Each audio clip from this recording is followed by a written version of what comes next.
and he was able to repent and be able to receive Jesus as his Lord and Wow. Savior and pray for him. So that was also a shift that Wow. happened, Wow. just to witness that God is also after his sons and Yeah. not just his daughters that are in this industry, but be able to experience his love and his redemption and full Yeah. restoration, that God can do all things new when we say yes to him. Hi, you're listening to Java with Jen with your host, Jenna Lee Samuel. On this show, I bring the simplicity of hearing God's voice into everyday life in a no nonsense, authentic, and super practical way. With coffee in hand and real life in our faces, let's do this. Hey, everybody, welcome back to another episode here at Java with Jen. I have an exciting guest with me today who I had the privilege of meeting just back in August, and we have already traveled twice together. Well, actually, I traveled once and then stayed with her, and then she traveled with me to DC, the Million Women March that I have been talking about on social media. If you're following, I've been sharing about our experience a little bit. If you heard the episode yesterday, I interviewed when this is aired, it will have been yesterday. I interviewed Laura Allred. She was Lou Engle's right-hand woman, and she talked about the DC Million Women March. So if you missed yesterday's episode, go back and listen to it. But I'm excited to talk with Jenifer today because not only have I had some wonderful experiences with her already, literally Jesus moments, she is an expert, if you will, if I can use that phrase, but she's passionate about the sex trafficking industry and helping women and protecting women and healing women, and this is her lane. And because this is a topic that is so widespread, it's a prolific problem in our culture, and parents are, I think, low key, we constantly feel the concern of it, and we want to know how to protect our kids. We want to know, if you're single, if you're a woman and you like to travel, you want to know how to protect yourself and what things to look for. So these are all some of the reasons I'm having Jenifer on the show today. So Jen, thanks for being here with me. Thank you so much. I'm so excited to be here with you, Jen. Thank you so much for inviting me to your podcast. Absolutely. Now you guys have to know this as well. Jen is also in the middle of starting a podcast, and I've been helping her get it going, and we just had some wonderful moments together. So let me tell you guys a little bit about Jen before we dive in so you understand the full weight she's bringing to the table. She's a licensed social worker and a counselor. She's a Kingdom Life coach and mentor. She's an international speaker, an Airbnb expert, and a revivalist. She does a lot of things, and she brings fire to it all. And so between her having been a speaker with over 8 years of experience, she's also a trauma-informed counselor, and she works with people who have been through some really traumatizing situations as her full-time job. She's worked in the anti-human trafficking industry for the past 4 years and has joined international missions trips to support this cause. She is, if you're looking to travel, an Airbnb host, a 5-star Airbnb host, and she provides awareness about human trafficking in the hospitality business. So it's super cool. She has set up her Airbnb to be a type of safe haven. So if women are traveling alone, they can book her Airbnb and know that they'll be safe. They're going to find peace. There are no men that are booking at her place. And so I love how she's brought that into the hospitality industry. So she loves to spread her wings and travel around the world, as you'll hear about in this. She loves visiting coffee shops and making unforgettable memories with friends and family. So I have to speak to the coffee shops thing. So when we went to DC, me and Jen recently, we arrived at different times and we shared the hotel room, and I had booked it though. So she couldn't actually get into the hotel room. It was Gallaudet University, which is the only university for non-hearing folks. And so she got there, but she couldn't get in. So already, before she even got her suitcases into the hotel room, she had already gone and found Union Market in DC, which was very close by and had a fabulous coffee shop. So when she says she loves coffee shops, she's not lying. Yes, I do. Yes, I do. Okay, so now that you're introduced, let's tell people a little bit how we met because this is just kind of fun. So you share your version, I'll share my version, and we'll dive into all this Yes, stuff. I love sharing that. Yes, yes. So we actually met through a Facebook group about need a guest for a podcast. And you put up a post about looking for guests for your podcast. And I was able to share and connect with you about, hey, I'm interested in being in one of your episodes and I shared my expertise. And all of a sudden we had this phone conversation. We set up a phone conversation and it was funny how God just worked because come to find out you were planning to come to Dallas for a conference that you Uh-huh. were attending to serve there. And come to find out, I also have Airbnb in the DFW area. And I was like, hey, you're welcome to come and stay with me. Like, I would love to host you. And literally, that was just like a God divine connection instantly. Mhm. And I loved hosting you and meeting with you. And then ever since then, we've just been connected. Now we have traveled to Washington, D.C. through Million Woman, and ever since then, we've just been connected. So Yes. I love how God just orchestrate everything, and we're doing a book club about learning how to build our kingdom business, which is so fun, and learning so much together and praying together and just supporting each other and being each other's cheerleader. Be excited, not be in the sense of competition, but just be Yeah. like, hey, there's room for everyone to elevate and build a kingdom business that God is calling you to build. And I just love how our friendship is flourishing. Yes, I agree. You said that so perfectly. Yeah, whenever we got on that call, I had just gotten off of a call with Summer Day where she invited me to come do the interviews at her event. The next call was Jenifer, and I had told Summer, I said, "Summer, I would love to come," but I was like, "Jesus, you gotta do a thing." And so sure enough, I told her, I said, "Listen, if the Lord lines out some details that need to be lined out for me to come, I will come." And so the very next call was Jenifer offering to cover my housing and have me there, and I was like, "Okay, Jesus, I hear you." So it was perfect. Yeah. It was fabulous. But we wanna dive into this area that you love and are passionate about and feel called to, which is sex trafficking. And I want to get into this because while it's a heavy topic and it's hard to hear about, it's hard to think about, it's hard to realize that it's a reality in our world. That's why we have to talk about it because it is a reality in our world. And you see the impact of this industry every day working with the victims that you work with.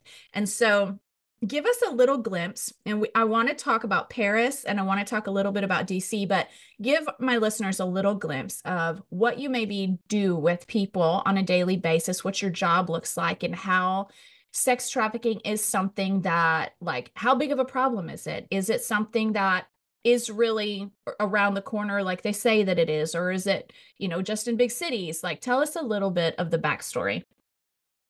Yes, definitely. And for sure, this is a topic that needs to be spoken out more so that way there can be awareness, especially with parents that have children.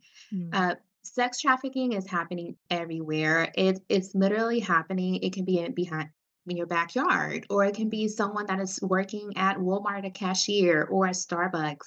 It literally can be anyone because it just means sexual exploitation. It's someone being forced out of their own will to be able to sell their body for shelter, for water, for food. Even like there's drug trafficking as well. mm, And the youth, especially I work with youth in this population who are up to the age of 22 and working at the DFW area, serving youth to be able to fill in the gap so that way there's a reduction in the trafficking industry. So we provide a safe place for them. We provide food, shelter, and laundry and rest. And within that time frame, we are able to help them look for shelter, for transitional living programs, and also to find an advocate, a mentor to help them walk in their life of freedom if they decide to leave the life. There's a lot of fear when someone is trying to get out of trafficking because there's a lot of fear of like, their life and their family and children if they have. Um, and the way that happens too is it can just happen in every way. Most of them is about romantic relationships. mm, Most people think like, oh, it's kidnapping and like the movie Taken. mm, They're just being going out and being taken and kidnapped in a van. And it's like, that's actually one of the least ways it happens. The mm. most that it happens is in romantic relationship. Wow. It could be meeting the person online or social media or online dating apps and be like, "Hey, like, this is guy that is trying to pursue you." And the traffickers, they look for vulnerable victims. They look for victims that are they're having a hard time. They sense the low self-esteem. They sense the longing for love. They sense the longing of being approved and accepted. And it's a way of trying to lure them in, gain their trust, giving them false promises of marriage or a job. If someone is looking for a job and they're undocumented, that's the way of them taking advantage of, hey, I have this job in another country or another Yeah. place. Like, um, is a waitress job, and the next you know, it's a dancing job. It's a place for them to be trafficked. And especially also like in romance relationships, they can be telling them like, "Hey, let's get married." And especially if you're there, the girl or even man get trafficked. Let's normalize that. Like it's not just Wow. women, but also men and Wow. children. So it's they lure them in and saying like, "Oh, no one understands you. I am. I can give you the world. You can trust me." Yeah. And then that's how youth even run away from their homes. They run away from, especially if they're having problems with the parents and family, and there's an abusive environment. That's a high risk for them to be in traffic. Mm. And social media, it's a big thing nowadays. Social media, especially if youth and children are having exposed to that, just being careful on the strangers that DMs and messages and in the trafficking, it just increases because the demand increases, right? And the root of that is pornography. Yeah. Pornography is definitely is the main root of human trafficking increasing. And unfortunately, one of the top 3 states of human trafficking in the US is Texas, California, and New York. Wow. And it's like, no, it's not just happening outside and overseas, it's happening right where we are. Wow. Wow. Okay. So you said so much, and I have so many questions now. But let's first visit the topic of you going to Paris during the Olympics because it is Mhm. connected. And so you guys may have all watched the Olympics in the summer. I think it was running through July and August or something like that. And I watched a good portion of it. And there was all these nations, of course, show up in this huge, massive, beautiful, wonderful city I hope to go to one day. Maybe with you, Jennifer. Maybe we could Yes, go let's go together. to Paris. And so, but I never thought about the fact that trafficking could be happening during that time, that it would attract traffickers. But you went on a missions trip to help with all of that. So, why don't you tell us a little bit? What did you do in Paris, and why was it, or how was it focused on trafficking? What did you guys do? Yes, definitely. So I was able to go to Paris during the Olympic Games because during the Olympic Games, especially when there's a high game event like the Super Bowl. And so the Olympic Games is like it increases the trafficking. Why? Because there's a lot of traveling going and exchange that is happening during that time. So I was able to lead a missionary team to the red Mhm. light district. Where Moulin Rouge is, and Mhm. which is all the strip clubs are, the bars, and we were able to go and minister to men and women, even in the sex shops, to be Mhm. able to minister to them, to minister about the love of Jesus and talk about trafficking, Wow. and give them resources as well if they decide to live the life.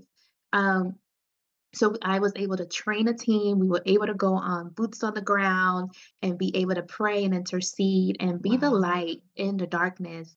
And that's definitely one of my passions is to provide a way out for the girls and women and men that are feeling captivity and they feel like this is their destiny, this is their life. And then like, no, like this is a way out. God does not want you to be in captivity.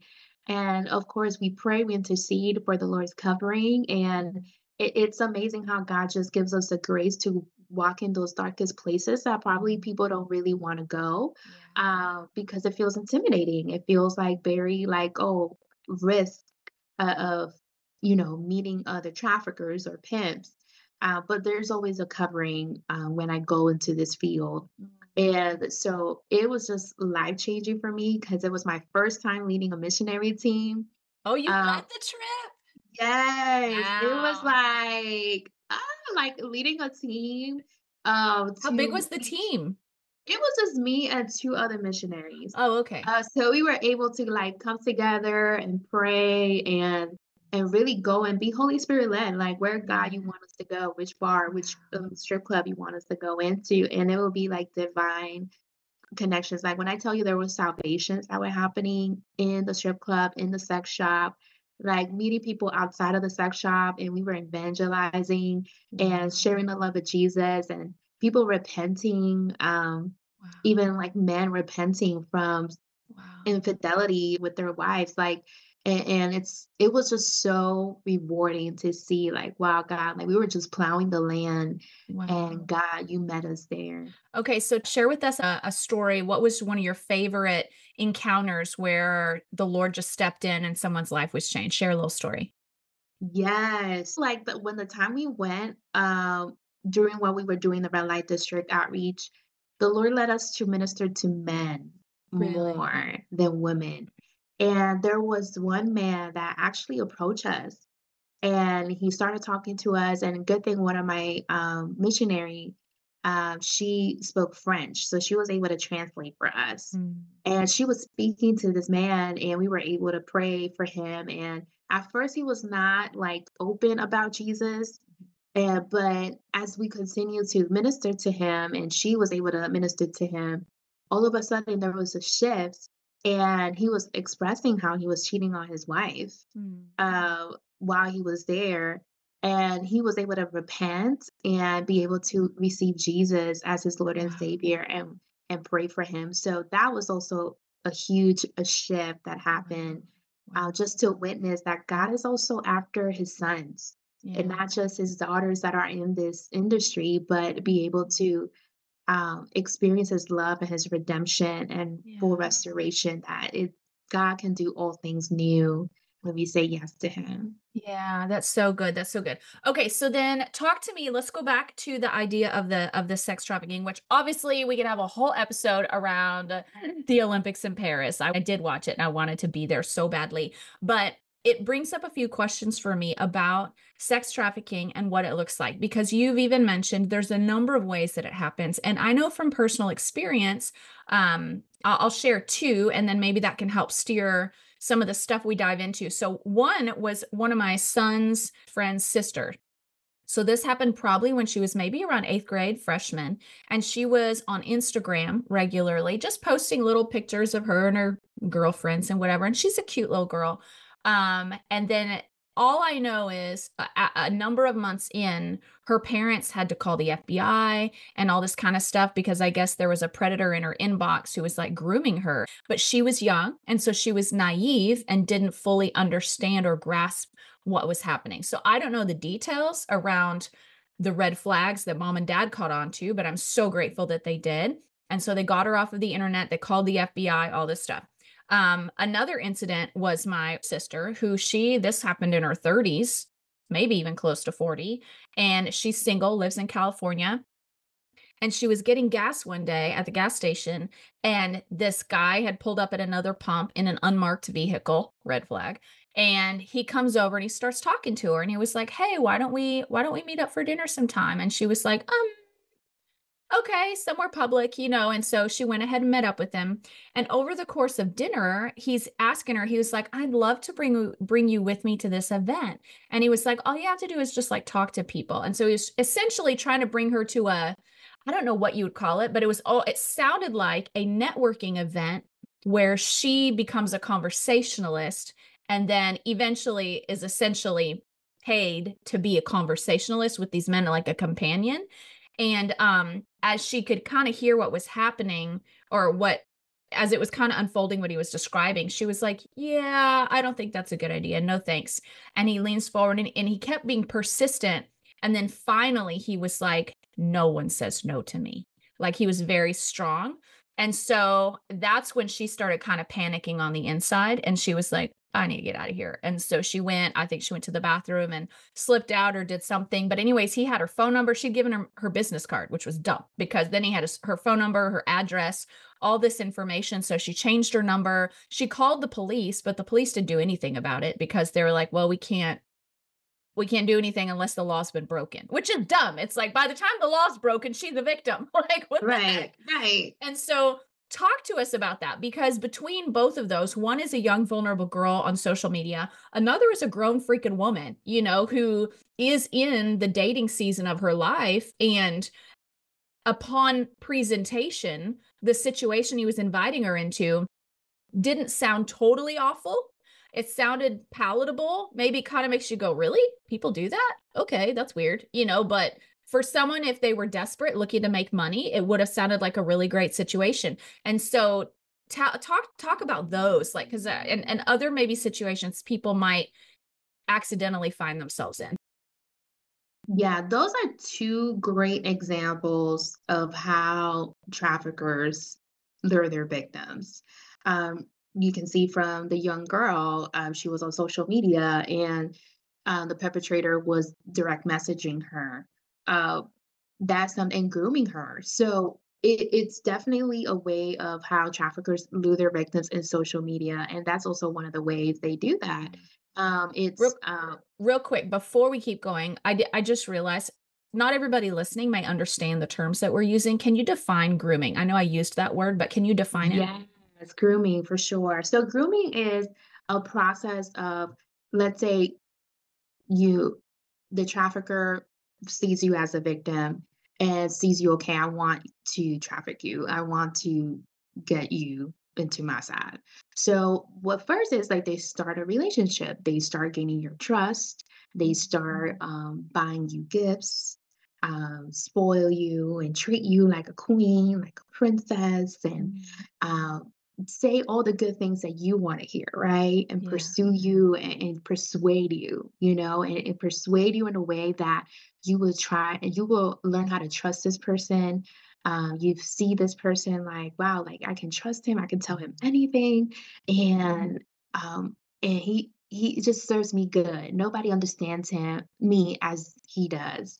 Mhm. So it's like a grooming process of luring you into like a spider web. Let's say Takes that. time, right? It takes time, it takes dedication to really be able to invest in this person so that way this person falls in love, falls into this trust and trusted relationship. And then once you into that bondage, um, there's a shift that happens. Like he starts introducing you to like doing some type of work that you don't feel comfortable with. For example, oh, the rent is due and I don't have money. I don't have a job. Can you help me? In regards to helping me pay the bill, it's just one time. You can just do this one time. Um, and that's it. I just need it. And then next thing you know, it starts like that. And then it increases more and more about the favors. And then you be like, well, I love this person. I care about this person. Um, so I'm just gonna do it this time. And it just like pushes those boundaries and breaks those boundaries that you have. And there's Uh, probably a lot of manipulation that comes in mhm. as well, or maybe even Yes. threats or control or Threats, control, fear. Definitely, there is some a manipulation and gaslighting and making you think like you have the choice, but you don't really. They take away your choice away. They take away your voice. Um, so give examples of all these things because I feel like hearing those things is one thing, but hearing examples helps people kind of visualize what that could look like.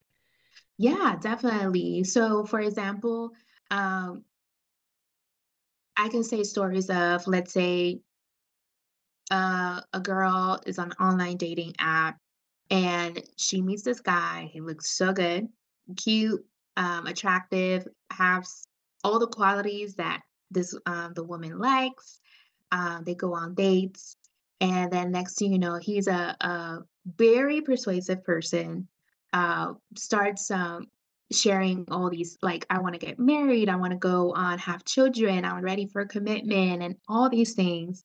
And then next, of course, the woman is like falling into this person, falling in love. But then they just start and then they spoil you. They do your nails, your hair, get you nice, let's go shopping for clothes. And you feel like a whole queen, like, oh, I've never been treated this way before. So I'm just gonna enjoy the moment. I just really feel like this is the one. Like I feel this is the one for me, like my husband. And next thing you know, and when you're having problems, there's like a shift, and their Mhm. target is to put you away from everybody, your family, your friends. To and they start isolate. controlling you and they isolate you and they start controlling your moves and going out with your friends and start being jealous. Mm. Start being jealous of like who you going out with, like, and then you're not being responsive to my messages. Then um, they're the problem. You're not like come move in with me and come to move with me and we could start a life together and everything. And then next thing you know, okay, I'm gonna go because I feel like this is the relationship that I want. Went in and then next thing you know, it will be like, oh, but I'm having a problem right now. I'm in debt, I'm in debt and I need to, uh, can you help me in this? Like, I know this job, we go and um, you could get a lot of money, and persuading them like that in a way Mm. that it makes them feel like, okay, like I care for this person. I'm willing to do anything, for Yeah. him because I love him. And then going into this type of job, next thing you know, it's a strip club or a dancing job, or they can say, "Oh, it's a waitress job," and it's not a waitress job, it's Mm. something else. And then once they get into that, it puts like that job, quote unquote, and it's then they start blackmailing. Oh, I'm gonna Mhm. tell your family, I'm gonna tell your children on Ah, what you're doing. And they feel trapped, they feel scared, and then it's already a trauma bond yeah. that is connected with this person. Um, and you just even though they shift, they Mm. start becoming more controlling and then physical abuse, emotional abuse starts. And then come to find out, there's been situations that the traffickers trafficking other women at the same time Wow. as they're pursuing this new victim. Wow. And they will be in shock because they had no idea this was a whole person, different person that they met because it's a whole mask. Yeah. And Um, so what's the time frame? Because it feels like this is a very like long ball game, but at the same time I'd be like, if they're in a hurry to make money off of you, would they really take that long to do it? Yeah, sometimes it will take us some time, and sometimes it's short, depends on each trafficker's agenda. But it does take some time because at the end of the day, they also have some other victims that they are also trafficking. Yeah. And so they're like, we're gonna take our time with this one, you Are we know. talking like 3 to 6 months, 6 to 12 months, 2 years? Like it It varies? depends, it varies, it just varies, there's no, like, time Mm. frame specific, and it's also depending on the victim, if they're open, Yeah. and they're vulnerable. So most of the vulnerable victims are those that are, going through a financial struggle or they feeling lost or lonely and they longing for a relationship, or those that have been through foster care or domestic violence relationship, they are at high risk of trafficking. Wow. Um, it could be also the population of minors, being kicked out of homes, Mm. being there's problems with parents and parents will kick them out and they're in the streets. So now they're Yeah. a high risk of being trafficked because they don't have nowhere else to go. Yeah. So they're just luring around, just looking online or profiles. That's what they do. They do Wow. this all day. It's looking on social media, going around town and seeing and looking who is their target, who is their next victim. And it's unfortunate that it's just so heartbreaking that so many fall into the trap of being trafficked, and especially children as well that are just being Mhm. affected.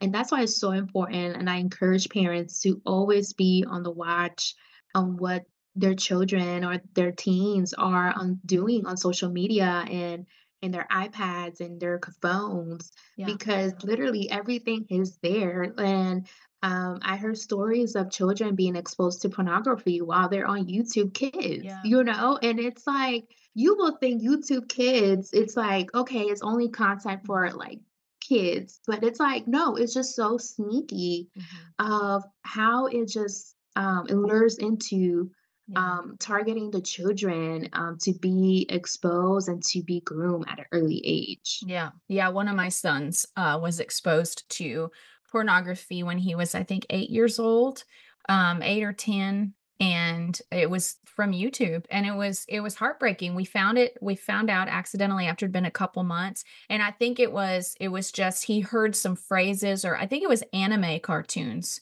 that introduced some graphic content, and then it was words that they used that he then went and Googled, and that's how he actually found the harder stuff. And man, it was heartbreaking. I was so angry. I was like, stupid freaking YouTube nonsensors coming after my kids' innocence. I was like, I Mhm. don't think so, devil. And Mhm. so we walked with them, and we've told our boys like constantly. And I think this is probably important, even when it comes to whether your kid is encountering pornography, or whether your kid is dealing with, is vulnerable to these kind of relationships, making sure that they know that talking about this stuff is okay with you. Yes. Like, ask these questions, and we've made a rule from the very beginning, like questions about sex are never off limits.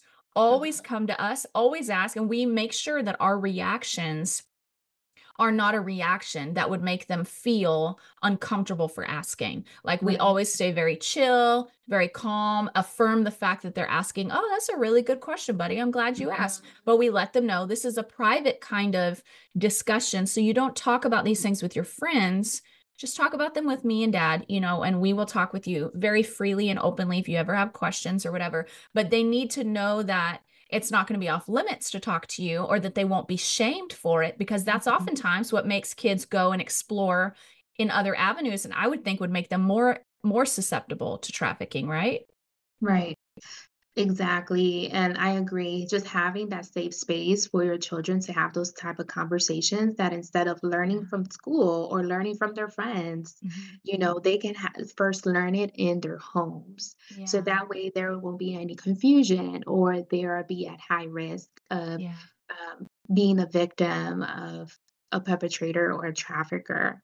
Okay. And I also encourage you, even the women travelers that travels by themselves, Yeah. and an incident happened to me when I first traveled to internationally for the first time to in Israel. I was so excited. I went to Israel by myself with a group trip and didn't meet people there until I actually got there. And I was at a hotel staying with the rest, and there was an incident that happened that I was asking for an iron because I didn't have an iron in my hotel room. So I went to the front desk and I told them, "Hey, like, can I borrow an iron?" And they were like, "Oh, all the irons are taken. So what you can do is I can call one of the workers that is in the cleaning room to come and get you, so that way you can go downstairs and iron the shirt because I wanted to iron a shirt for the next Mhm. day. I wanted to get ready." Yeah. So next thing you know, I was like, "Okay, that's fine." I didn't see it as a bad thing or anything. I was like, "Okay." So the worker came up and got me, and we went downstairs to where they do laundry for the Mhm. hotel and stuff. And then it was just me and him. And then come to find, I was ironing my blouse, but he was staring at me so hard. Like I felt so uncomfortable there, and I Yeah. was like, "Let me just do this real quick so I can get it out of here." Yeah. Um, and then next thing you know, he came up to me and approached me, and he took my hand and started kissing it. Ugh. And I'm like, "What in the world is happening?" And then I just felt the Holy Spirit like, "Get out, run out of here." And then next thing you know, he started going in front of the door, uh, for me, like blocking the way. And literally, it was like God's like protection that I was able to go around him and leave the room. And then once I left the room, literally there was another staff worker coming, another man, um, coming together, and they were like waving for me to go with them. And I was like, "Oh no!" I ran to the elevator. I was like just pushing the button so I could go to my room again. I went to my room. I locked the doors. So it was just like, I was like, man, like in a place that I thought I would be safe in a hotel, right? Mhm. Even the hotel workers can be a trafficker, Yeah. And I was like, just even thinking about all these ways of like, man, like I almost about to be taken if I would have not ran or Yeah. left the room. Yeah. And and that's why the Airbnb that I do, I started it because it was like, I need to provide a safe place for women who travel, Yeah. a safe place. So that way they won't have this concern of, staying with other men or, be able to feel that concern of safety, Mhm. because trafficking happens even in the hotels, Yeah. even in the hospitality, in the Airbnbs. It happens, and I heard Yeah. stories about it. Um, so it's like those are the top things that needs to be spoken out more, and I know there's much more victims that have experienced some type similarity like this, but there's a lot of shame, there's a lot of guilt that keeps people silent and not Mhm. be able to share what they have experienced so that way other people can know, like, wow, like this happens here too, like how what precautions I can do to help reduce that, you know? Yeah, no kidding. So which does bring me to another question. First of all, I love that you were so creative as to create your Airbnb in a way that is a safe haven for women. And you and I have talked about, some of the things that you put in place, but correct me if I'm wrong, but one of them is that you just don't allow men to book, right? Mhm. Yes, correct. Right. So if Yeah. women are traveling, because you live there too, so you want to Yeah. be safe as well. Right, right. Safety precautions for myself too. Yeah, exactly. So women are able to book it, but you make it clear on the page that like, hey, this is an anti-trafficking safe haven, whatever, right? How do you put that on there? What does that look like? Yeah, so my listing is definitely it says even on the title, like females only. Mhm, Females only, and then it's a place and I call it the Father's house. And mhm. it's like a place that is the Lord prepares a room for his daughters to experience Yeah, his peace, his rest, his love, and feel rejuvenated and recharged once they leave to their next destination. yeah. And I very clearly put it on my listing, and I also don't do instant booking. I do request to book. Mm, So the person will need to request to book and and I do a screening. I do a screening of like what is your purpose of here, like of visiting, where are you coming from? mhm. I would need a proof of your ID with your face on, you Yeah. know, because there's a lot of third party bookings in Mhm, Airbnb. mhm. It's like you're not sure if the person that's doing the instant booking is the person that's going to show up at the door. Right. It could be someone else, right? And seeing stories of prostitution happening in Airbnbs. Mhm. And it's so heartbreaking so to see that. So I make sure like, hey, like please send me this information. Are Yeah, you in agreement with the house rules? Send me an emergency contact number because a lot of things can happen all along the way of travels, right? yeah, I want to make sure you're safe. If you're not showing up on your check-in date, okay, like what's going on? What mhm. happened? Yeah. And then I have your emergency contact. I can contact a person and, Mhm. see what's going on. And I also have your proof of ID because just Yeah, in case of an emergency, I have to contact law enforcement or anything. So I make sure everything is logistically like it's safe and providing even a community of traveling women. When you're traveling by yourself, it's a great way to build friendships, build relationship with other yeah, traveling women. yeah. So it's like you can say hostile experiencing like living, Mhm. and I love it. I have met so many women even internationally that has come to the States for the first time. And that's also high Yeah, risk when yeah, person is already vulnerable of visiting the US for the first time. And yeah, traffickers look for that. They be at yeah, the airports, yeah, yeah. just to see like who's looking for a taxi, who's looking Mhm. for a cab. And they identify themselves like, oh, I'm a cab driver. Like I can take you where you need to go. And next thing you know, it's a trap. So it's Yeah, just like being very careful, and I encourage female travelers to be careful who you trust, even when you're traveling by yourself. Like, do not say you're by yourself. that's true. That's smart. Say like you're meeting a friend. Mhm. Later, yeah, I'm here with a friend and everything. And one of the things I always say is don't post on social media on real time Ah, because the location is there. mhm. The location is there. You're showing pictures on real time of where you at, where you eating, even Smart. location, if you tag it, traffickers look for that too. Yeah, that's true. So try not to, and I know you want to post on real time, you want to show your friends and everything. And I know I've been there, but try not to post on real time, even post like 2 or 3 days later Yeah, of that's where good. you, so that way it's just a safety precaution for That's yourself. good. That's good. Okay, so let's get into our practicals because wow, time has flown. Okay, so real practicals then. for both parents of children and then also single women or single people who might be traveling.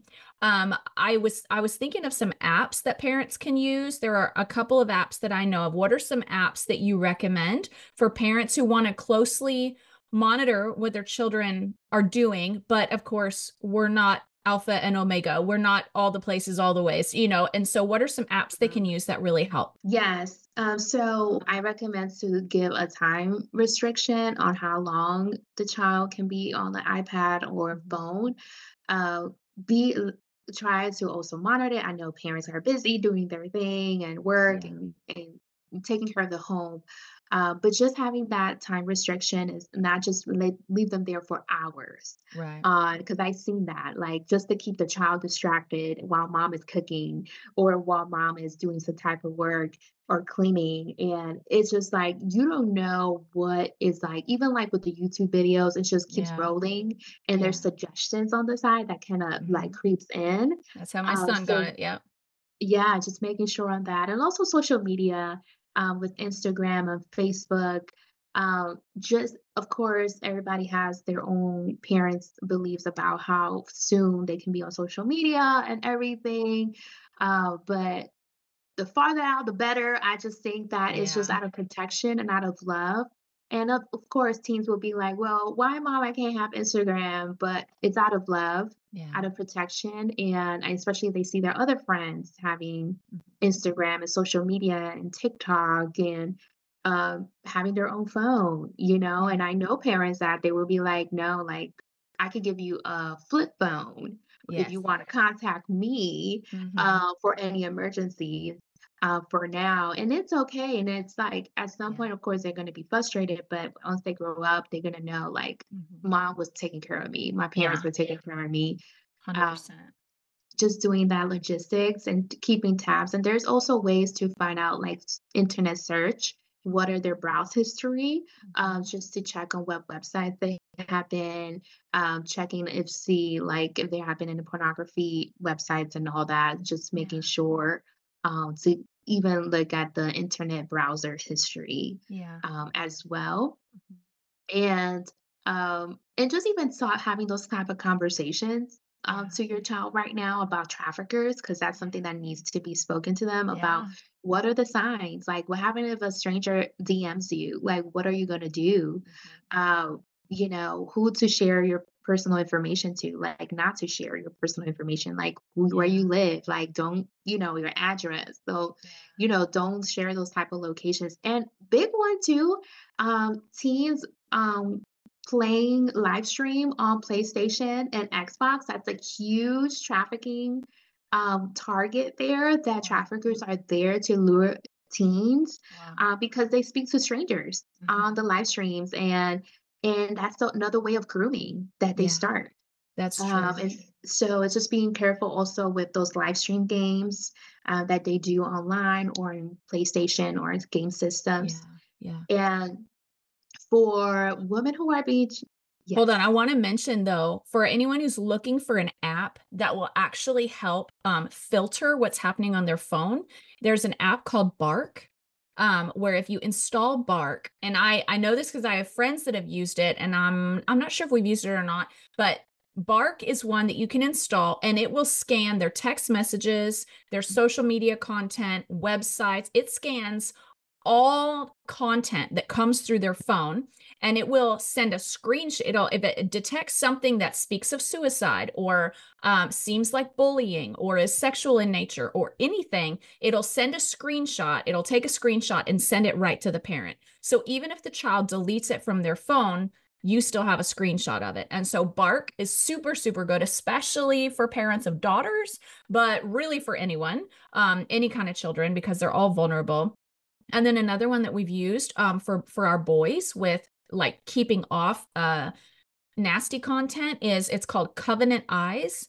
And so it does kind of slow down your phone a little bit or drain the battery faster. So that's annoying, but it is worth it because you're protecting their eyes and you're keeping them out of this industry by keeping them out of pornography. And so Yes. it's called Covenant Eyes. I think you can just go to covenanteyes.com or something. And so Bark is one, Covenant Eyes.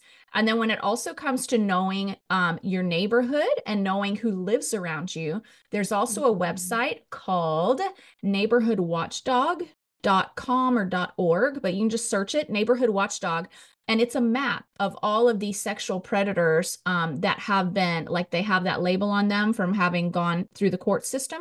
And so you can see if any of them live near a school, because they're not supposed to live within a certain radius of a school. You can see if any of them live on your street, live in your neighborhood, whatever, and you can see their picture. You can see what their indictment was for, like what their criminal proceeding was for. And so it allows you to see who's around you. So between Bark, Mm. Neighborhood Watchdog, and Covenant Eyes, those are some really good practical tools. I'll drop those links in the show notes as well. Yes, Go those are ahead. so great. What you were Yeah. saying about single women. Go ahead. Yes, those are great. So for single women, those that are traveling by themselves, definitely encourage to even like at least one trusted friend that you can share your location in Yeah. Airbnb address just in case if things happen, even sharing your airline ticket just to make sure just at least one person knows where you're Yeah. going, when is your flight, and where's your Airbnb, where's your hotel. Yeah. And as well, like I mentioned, like not really posting on real time and not sharing with other people that you will meet at your destination, like you're by yourself. Share that you're going to be meeting with a friend and then also, or your family member or etc. But never share where you're located or Mhm. that you're by yourself. And at the same time, just really trust your gut instinct. Don't give the benefit of the doubt. Um, if you're feeling funny about Say something, that again, because women do this, and we've been yes, conditioned as good, kind Christian women to do yes, this, and I do this naturally. So do it again. Say it again. yes. Make sure you trust your gut instinct, right? Because if you're feeling funny and not peace about someone, please don't go with this person. Don't go in Yeah. the car. Like you could wait. You can Yeah. order another Uber, Yeah. right? You can order another Lyft. You don't Yeah. have to say yes. And it's okay to say no. I don't Right. feel comfortable with this. And don't don't go take the risk, Yeah. right? Because it has been happening, like, women will feel this gut feeling like, "Oh, I don't feel good about it Mhm. easy with this person. I don't feel Mhm. peace, but I'm still gonna say yes." But Yeah. and then next thing you know, it's just Yeah. consequences after that. So I it's like best to I just like what you said, don't give the benefit of the doubt. Like, yes, with do your not. family members, yes, like family, people we live with, yes, Yes. we give the benefit of the doubt then, but with people you don't know, do not give them the benefit of the doubt. Yes, exactly, exactly. And that's the Holy Spirit within you saying Yeah. like, "No, mayday, mayday, Yeah. danger, danger." Like, do not, Yeah. do not go in forward. So just being careful with that as well, and just even looking at Airbnb reviews, and the host is the Mhm. host in the house, Yeah. or it's living outside of the property. And I even received from my guests, like once they saw I was a female, they felt comfortable, they felt more Mhm. safe Yeah. instead of seeing a male face on the profile. So that Yeah. shows a lot Yeah. in regards to that. And then another thing as well that I forgot to mention for children, uh, trafficking within the children happens mostly with people that family members know, Mm.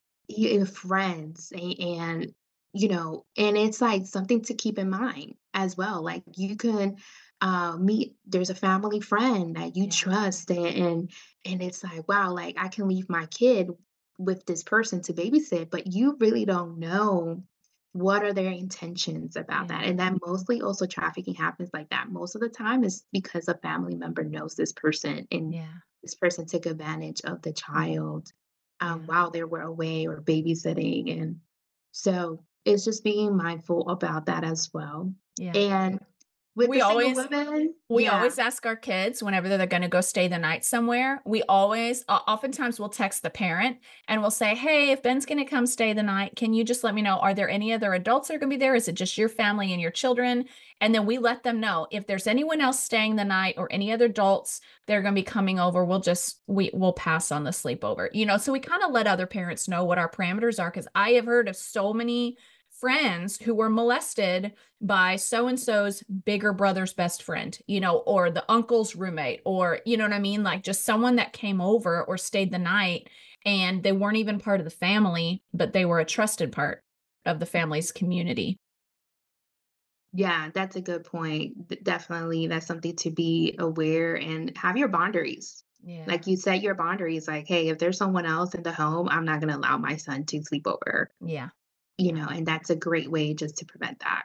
100%, 100%. Okay, so with all of that, we went look, we've already covered our time. I'm so sad because wanted to ask you all about DC. What are some real quick, and let's keep it super brief, but what are Yes. some maybe red flags that parents can teach their kids to watch for? Because a lot of times it's hard to know what to teach them without making them scared and paranoid of everybody. That's a bridge I had to cross. I was like, how do I teach my kids this without freaking them out? But at the same time, I'm a bad parent if I don't teach them what to look for. So I know we used to teach our kids to watch out for tricky people. We wouldn't call them bad people or whatever. We would say tricky people. And tricky people can be people that we know. They could be people at the church. They could be people that we are friends with. But here's what tricky people do: they will try to get you to keep secrets.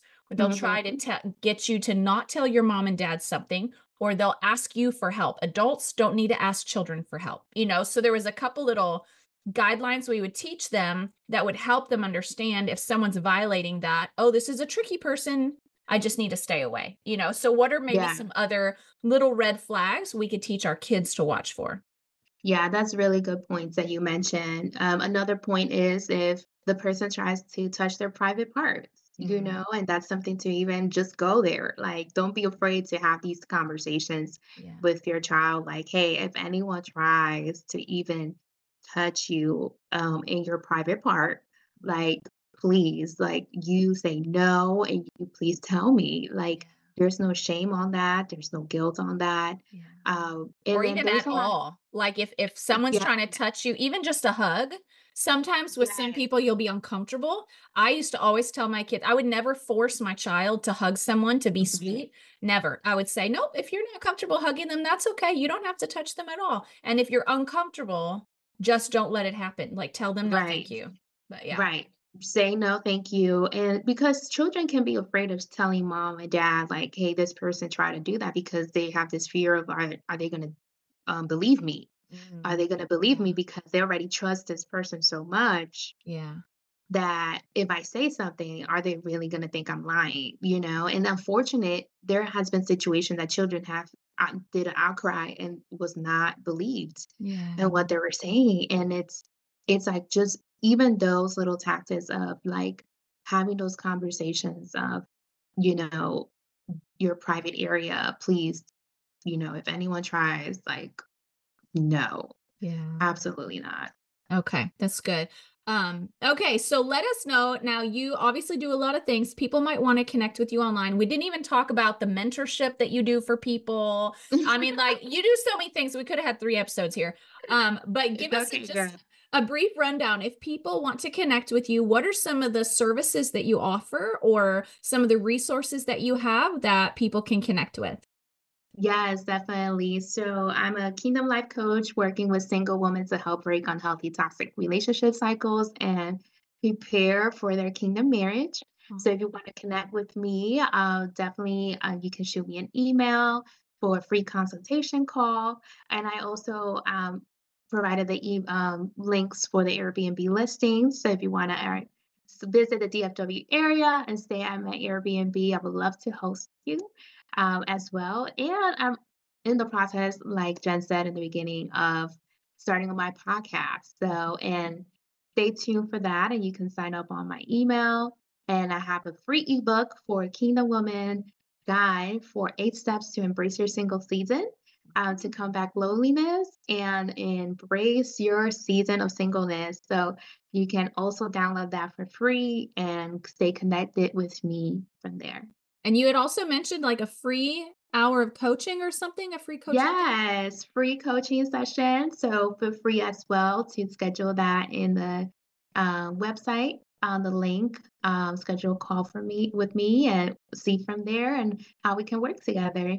Awesome. So as you guys can see, she's got a lot of offerings. I'll put them all in the show notes. If you want to go stay at her Airbnb, that's one. If you want to work with her, potentially in life coaching and helping you get free from toxic cycles and stuff, or maybe trauma that you walked through or whatever, or maybe you've been trafficked and you're like, how do I recover my life? She's a wonderful person to talk to. And so with that free coaching, free hour of coaching, then you are going to definitely want to take advantage of that. And so her calendar link will be in the show notes. You can just get right on her calendar. And you guys make sure that if you want to follow her and be the first to find out when her podcast goes live, which she's very close, it's going live very soon. You're going to Yes. want to get in her email community. And if you do that, opt in for that free book, the free ebook she mentioned. And if you opt into that, that'll just get you into her community. That way you get updates whenever the show goes live. And so literally great ways to connect with her. I'm putting all those links in the show notes, so don't miss your opportunity to connect with Jen. So Jen, it was so good to have you. Yeah, And so good. Thank you, Jen, for inviting me. It was so fun. 100%. And so we didn't get to talk about DC a whole lot, but I loved being there with you. I loved being there with you, repenting for our nation, for Yes. the sex trafficking and the pornography problems and all that for the whole nation. It was just powerful. And so thanks for traveling with me. Oh, you're welcome. I can't wait for other future traveling plans with us together. No, maybe Paris. So, all right, you guys. Well, thanks so much for listening and share this episode. If you know somebody that maybe has been affected by trafficking or they have children and they're like, what do I do to help protect my kids? Or maybe they're single and they're like, how do I navigate the dating landscape and do it safely? Or how do I travel and do it safely? You're going to want to connect with Jen. They're going to want to hear this episode. So make sure you share it with them. Send it to 3 friends. Just send it out to 3 friends. And you guys are the reason that my show is growing. It is a top 1% podcast in over 107 nations. And we are shooting my goal. I would love to hit it by New Year's, but we're working towards it. But I would love to hit that top 0.5%, that top 0.5%. We're only 2 points away from getting there. And so if you guys share this out, that's part of how it grows and we climb the ranks on the global charts. So thanks you guys for being so supportive and giving feedback. When I hear from you, it is my paycheck. That is the one thing that fuels me in doing what I'm doing. And I know Jen will feel the same way as a podcaster. So we love you all. Thanks for being here. We'll see you next week. Bye-bye. Thanks so much for tuning in to today's show. Listen, let's stay connected. Come follow me on Instagram at Java with Jen, where you can follow the latest and say hey. It's a really great way to stay in touch. Many of you have also asked how you can support the show. You can make donations through the Anchor app or on Patreon, or of course by sharing, rating, and reviewing on social media and iTunes as well. Your heartfelt feedback always reminds me why I do this. Also, don't miss our merch store, where you can get super cool Java with Jen swag and coffee. Find it at javawithjenmerch.com. Until next time, remember, hearing God's voice is simple, and He wants to be a part of your everyday life. See you next week.